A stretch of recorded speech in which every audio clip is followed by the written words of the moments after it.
হরে কৃষ্ণ শুনেছ শ্রীচৈতন্য মহাপ্রভু বলেছেন, শুনো মিশ্র কলিযুগে নাহি তপযজ্ঞ, যেই জন কৃষ্ণ ভজে তার মহাভাগ্য।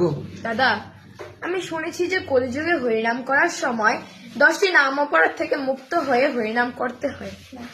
তোমরা কি দশবিধ নাম অপরাধ সম্বন্ধে কিছু জানো? হ্যাঁ জানি। এক, যে সমস্ত ভক্ত ভগবানের দিব্য নাম প্রচার করার জন্য নিজেদের সর্বতোভাবে উৎসর্গ করেছে তাদের নিন্দা করা।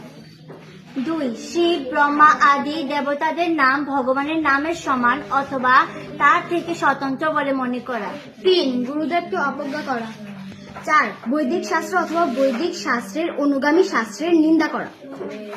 5, ভগবানের নামে অর্থবাদ আরোপ করা। 6, ভগবানের নামসমূহকে কল্পনা বলে মনে করা। 7, নাম বলে পাপাচরণ করা। 8, হরে কৃষ্ণ মহামন্ত্র উচ্চারণ করাকে বর্ণিত বৈদিক কর্মকাণ্ডের পুণ্যকর্ম বলে মনে করা। 9, শ্রদ্ধাহীন ব্যক্তিকে ভগবানের দিব্য নামের মহিমা সম্বন্ধে উপদেশ দেয়া। 10, ভগবানের নামের প্রতি পূর্ণ বিশ্বাস না থাকা এবং তার অগাধ মহিমা শ্রবণ করার পরেও বিষয় আসক্তি বজায় রাখা। এই 10বিধ নাম অপরাধ হৃদয়ে না পুষি কৃপা করো মহাপ্রভু যেন মজি নাম রসে।